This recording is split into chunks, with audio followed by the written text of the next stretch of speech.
Good morning, everybody. I have been listening to a bunch of people talk about what to look for in a network marketing company lately, by way of explaining why World Global is such a great company. But that led me to realize that there's a lot of people out there who are entrepreneurial oriented, who have their own ideas, who are trying to start companies, investors who are looking at things. And I just thought it would be useful to you. Maybe I should ask, would it be useful to you if I told you the things that investors really are looking for in a tech startup company? Here's why I can speak to this with some knowledge. 15 years ago, I had a startup company. So it was in the medical device and disease management company. We got an initial round of funding of a little over $1 million. We got a product through FDA clearance, and ultimately the company went on to raise about $5 million in angel and small venture capital money. After I did that, I went to work for an economic development company, and I was tasked with working with the entrepreneurs in the community and the angel investors. And through that, I had the good fortune of working with the Kauffman Foundation and both taking some courses and then presenting some courses so that our angel investors understood due diligence and understood valuation. All of this is to say I had a lot of fantastic mentors. I had some, bruised knuckle experience, real world experience in this space. And it's not an easy space to be in. And I don't mean to be discouraging, but if you figure for every company that gets a chance to pitch in front of an investor, there's been 99 companies or a couple hundred companies that submitted documentation and asked to present, and they were turned away and told to go back and do something better. There is an age-old tension between investors and entrepreneur startup companies, and the investors have a common complaint that there just aren't any good companies to invest in. Nobody that's really fully done their homework, where they feel like they could put their money in and get their money back out again. And then the very loud and vocal complaint from most startup companies is there just isn't any money around. There are no investors. So if you haven't spent a lot of time in this space, angel investors are typically very wealthy individuals, often retired, with a great deal of expertise in their field, and they want to give back and they want to make money. But they're willing to put money and board leadership, mentorship into young companies and help them get off the ground. And typically they will invest up to $1 million. And then venture capital folks usually this is generalization, start at the 10 million mark and go up, and they want to see a company that's already been in business for a while and has some revenue coming in so that it's a proven concept, which of course leaves a gap between the $1 million and $9 million mark for funding. But that's not part of this conversation. Anyway, would it be useful to you if I shared the 5 key points that investors are looking for? And so if you are the startup, you want to make sure you have these points addressed. I'm going to read them because I don't want to gloss over anything and miss anything. And then when I'm done with this, this applies to any entrepreneur, and it's good advice. If you're thinking about investing in a company, it's helpful to remember.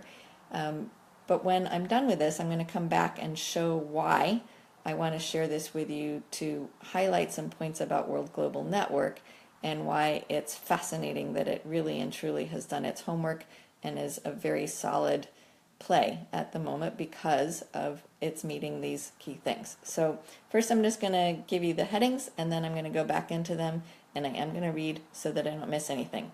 And I want to emphasize this is not Jamie, not Jamie's ideas, not Jamie's knowledge and expertise. This comes from a large group of very seasoned, very experienced angel investors, venture capital investors. The Kauffman Foundation, their whole mission is to work with entrepreneurship. And that's who boiled down all of the advice, because kind of like writing a resume, if you want to write a resume and you go online and you look, there's at least 150 different conflicting opinions of what the best resume is, right?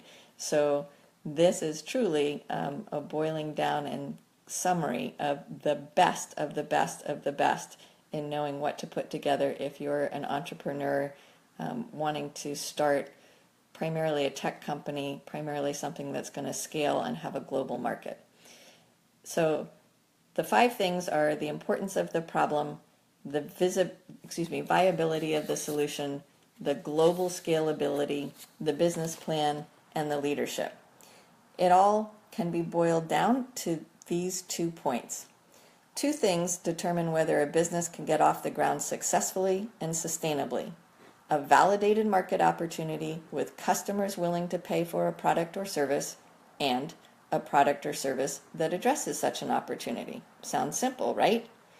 I will say, having been in this entrepreneurial space as a sole, small group of entrepreneurs putting a company together, it's the hardest thing I've ever done. I never slept. Thank God I was younger. It's tough on families, it's tough on relationships, it's tough on friendships, it's tough on your bank account, it's tough on your spirit.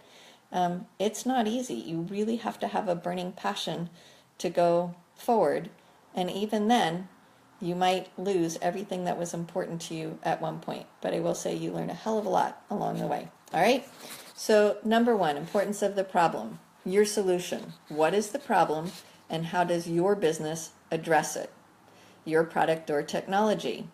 Is your product or service of adequate quality and appeal to establish a high likelihood that it can be brought to market in sufficient quantity to achieve profitability targets? Market opportunity. Does it appear that a substantial market exists for this type of product or service? Is there a credible, unmet need this product or service will satisfy? What action has your business taken to meet the market need?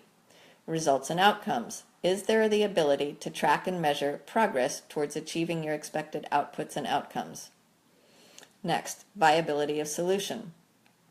Competition and competitive advantage. Establish the merit of this product or service compared to other competitive offerings in the marketplace. Are there many competitors or few? Are there large organized competitors, or is there a disaggregated competitive landscape?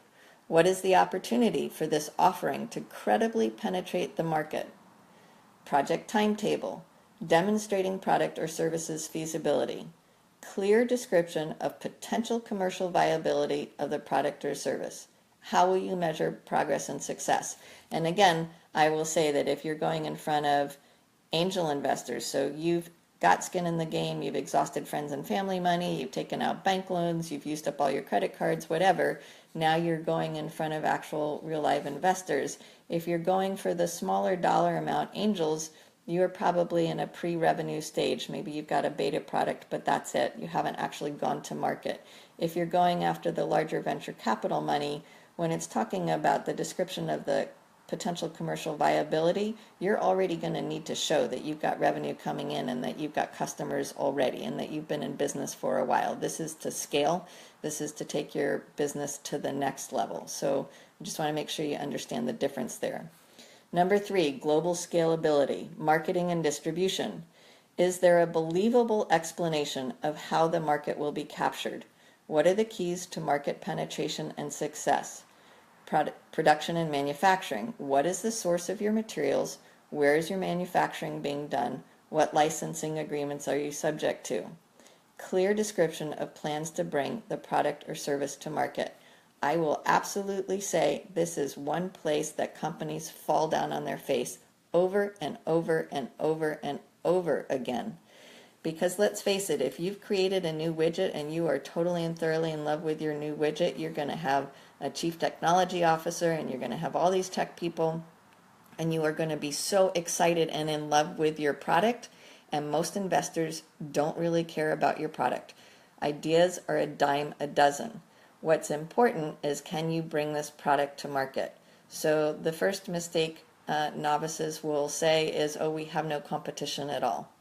Well, that's not a true statement. And I invite you to go back and look and see, if truly you've invented something that has never existed on the planet before, then people are going around and using something else in its place. So they already have something that's a solution to their needs. Maybe you're creating a totally new need that's never been there before, but nonetheless, you have some competition in the form of they've been satisfied with something else. If there are other competitors in the market, how are you going to be seen and heard to differentiate yourself? And again, it's something that people get so excited about the technology and the product, they gloss over this part. They're going to think that, because we love it as the creators of this product, of course everybody else is going to love it. And they don't pay enough attention here, and they don't have enough facts and figures of how they're going to do marketing and distribution. The fourth thing on the list is business plan. What's your business model? How are you making money? How are you reaching your customers? Intellectual property. Frankly, you're not going to get an investor unless you have intellectual property, not in the tech space.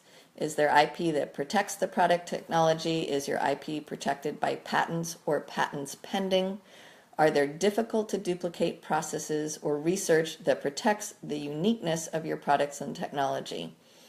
They want to make sure that no one else is going to just come in and copy you and run better than you do. Financials. Are the financials sufficiently thought out in terms of expense growth and the link with the marketing strategy on revenue? Is there evidence that profit margins can be achieved in the marketplace? Again, slightly different story if you're going after, $1 million or less than if you're going after a higher dollar amount. Leadership. This is the last and the most important. The management team. Is the management team experienced in this marketplace and product or service? Are they experienced business people? Have they previously been successful or proven they can execute business plans and grow and sustain business ventures? The leader and CEO. Has your CEO done a prior venture? Does he or she have the appropriate technical background and expertise? Does he or she have prior experience growing a commercial venture? So it boils down to just 5 things, but those are 5 crucial things. And, if you've never tried before, you don't know what you don't know. We were very lucky in the medical device disease management company that I had 15 years ago. We truly had beginner's luck, and we hit it out of the park early. Ultimately, we were not sustainable, and that taught me, this, now very humble human being, an awful lot of important lessons, but it also allowed me to then go share those with other lessons and make me a lot more savvy about what I look for going forward. So I bless all of you who are entrepreneurs, who have ideas, who want to go do things. I will caution you again that it can be exhausting and it can break your spirit in some ways, but it will make you older and wiser. And those are lessons you can take forward to your next venture, because an entrepreneur, once we're bitten by this bug, we will always be bitten by the bug. But I will say that it's nice to come around and find somebody who's already done most of the work for you, and you can go use the skill sets that you're best at going forward. So with those things in mind, I want to bring it back to the opportunity that I am involved in now, which is World Global Network. And the universe is an amazing thing, because it just brings the things that are most important and dear to you and your heart back around and around and around again. And I totally believe that. So the medical device and disease management company I had 15 years ago, and I didn't do it alone. I'm not trying to take all the credit for it. But my daughter has type 1 diabetes, so it started to help her. There's a lot of data to be managed.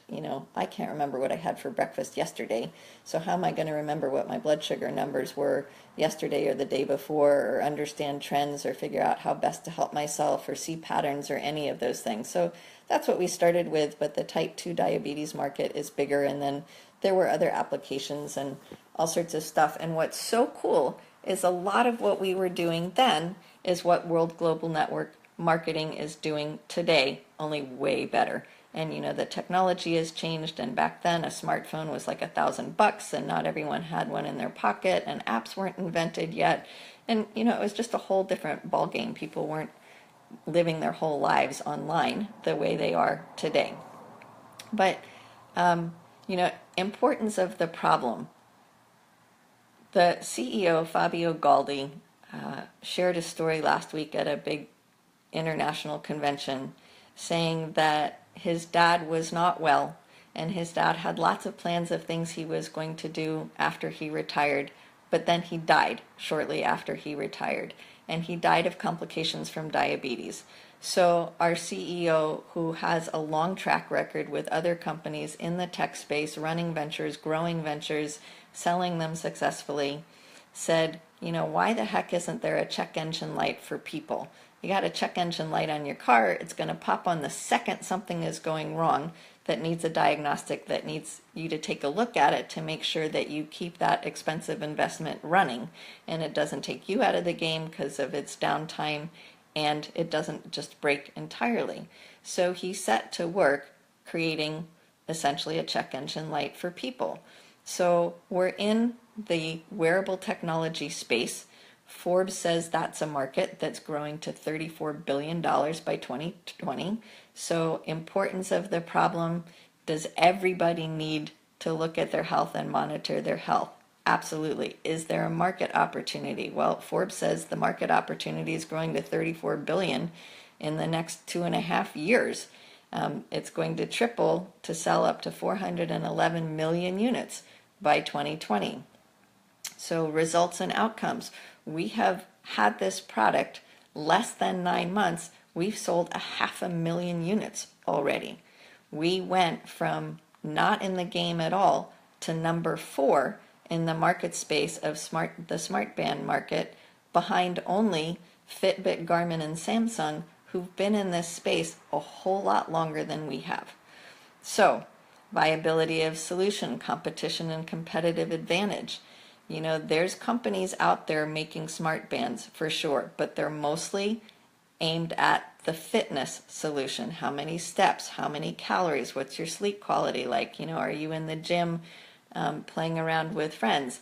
Is that an important motivator? Absolutely, because science says if you've got feedback, you can alter behavior if you know what you're doing and if you have something reminding you and showing you about what your goals are. So is a fitness band important in the fitness space? Yes, because everybody who's paying any attention to health knows that obesity and diabetes and high blood pressure, those are the things that are killing people in huge numbers all around the globe. And so if you can get somebody moving again, absolutely that's important. I am not taking away from that. But we took this a whole step further. We've got that check engine light for you. So now we're measuring bioparameters like your blood pressure, your heart rate, your breath rate, your mood, your sleep quality. And of course we still are doing steps and calories and things that people have come to expect. But we're doing so much more, and we're doing it in real time. So nobody else has it all in one wristband. Nobody else also has a publicly traded company associated with it. Nobody else has a giant like Toshiba making the chips inside, who did their due diligence and went through all of our financials and tried to buy us. And we said, nope, we're going to partner. You can put your chip inside. And so, we had, again, external credibility from a third party who came and looked at everything that we're doing and said, absolutely, although it's never been done before for a giant technology company to associate with a network marketing company, we're going to proudly do that. And at the Consumer Electronics Show this past January, they went ahead and showcased our Hilo LX. So, nobody else is doing that. Nobody else in this fitness band space is having their customers make money on every single device sold. Nobody else in this space is going forward with an open API so that we can bring developers on, so that we will always have something new and stay ahead of the game. If y'all ever paid attention to Apple and saw what they did, their device, the thing I'm talking on right this minute, pretty much hasn't changed. Got a little bigger, got a little smaller, got a little bigger again, got a better camera, those sorts of things. But for the most part, it's not that the hardware isn't that much differentiated. What differentiated them was the App Store. And if you go and look at the numbers on the App Store of how many millions and millions and millions of apps are downloaded every year and the revenue generated from all that, it's spectacular. So World has a brilliant CEO and leadership team at the top, and they went ahead and made it open source. And so we've got things coming down the pike like the first ever non-invasive glucose monitor. We are going to have the ability to, monitor blood alcohol, oxygen levels. I'm talking too fast. I'm getting excited. This is amazing, you guys. It's just incredible. And it's going back to something I was in love with and wanted to save the world with 15 years ago. Who gets a second chance like this? It's just amazing. And again, it's not about me at all. It's about how many people around the world desperately need this kind of information, because it's going to allow them to change their behavior, know when to go to the doctor to get help. It's going to allow people to monitor each other. If you've got someone who's got a chance of their blood pressure dropping, you can set a parameter and go, oh, that trend is going down. Maybe you need to sit down. Did you take your blood pressure medicine twice by accident this morning? What's going on? So just you can get some extra help if you've got, a senior parent living somewhere far away and suddenly their heart rate's popping up or their blood pressure is going up. You're going to get an alert on your phone and say, pick up the phone and go call their case manager or the nurse in the nursing home and say, walk down the hall and go check on mom for me, will you? Something's going on down there. So global scalability, we sell in 195 countries. We have a simple system that lets you do a 2-minute video, a 5-minute video, a 30-minute webinar system. We have it translated into a number of different languages. So again, from my home, I'm not going to show you, but I got 4 dogs and a cat sleeping nearby, and they have been quiet so far. I didn't think I was going to get away with that. But from the comfort of your home, from your car, from the airplane, wherever you are, you can keep doing this business because it's all done online. We don't do home meetings, so that's another differentiator again. The business model, we have patents pending. That's the other thing, Apple got on and had some press releases a month or 2 ago, and people were going, oh my goodness, look at the competition. So I want to tell you, we are only going after 3% market share, so this market is big enough for the big players to stay out there, but our model is differentiating us. Our unique selling proposition, I've already listed a lot of them, but one of them is our distribution process. Nobody else is using our distribution model. It is absolutely the most efficient model of distribution out there, and we've proven that because we've sold 500,000 units in less than 9 months of this product being available. Financials, we are a company that has passed the 5-year mark. We're a company that's passed the $100 million in sales revenue mark. We're publicly traded. You can look us up, WRMT. So we have all the boxes checked off for our financials. And leadership, our management team is absolutely experienced. I'll let you look them up. We've got Fabio Galdi, our CEO. We have Alessandro Senatore, who's the Chief Operating Officer and co-founder. We have Antonio De Rosa, who's our Chief Design Officer. That's a clue. What other network marketing companies have a Chief Design Officer? So much like Apple was very focused on not just the product, but also the presentation, Antonio De Rosa actually designed, the visuals for the Apple Watch and the iPhone 6, and now he's on board with us. And so the design of the Hilo LX and the packaging and all of that is coming from someone who's a seasoned veteran in this wearable tech space and in the design space. So World Global Network meets all of the important checkboxes: importance of the problem, viability of the solution, global scalability, business plan, and leadership. And it is near and dear to my heart. When I started my company, sure, it was about my daughter personally. I was living with that every day. I'm a mom. Any mom who's got a kid with a chronic illness, you're going to be champion extraordinaire. You're going to bang every drum, bang on every door, stay awake all night, do whatever you have to make sure your child is okay. But of course, being a business person in that space and working with the hospitals and the nursing homes and the assisted living facilities and in the schools, I certainly came to realize quite quickly that health in general, blood pressure is a silent killer, inactivity is a problem, obesity is a problem, blood glucose is a problem around the world. Anxiety, depression, mood, knowing what your energy is, knowing whether you're getting enough sleep, all of these things combine to whether you are the healthiest that you can be or not. Population around the globe is aging. Population in the United States is aging. Wellness is one of the biggest industries. Healthcare is the biggest industry. Technology is the biggest industry. We have married, unlike any other company ever, we've married technology and healthcare with a home-based business.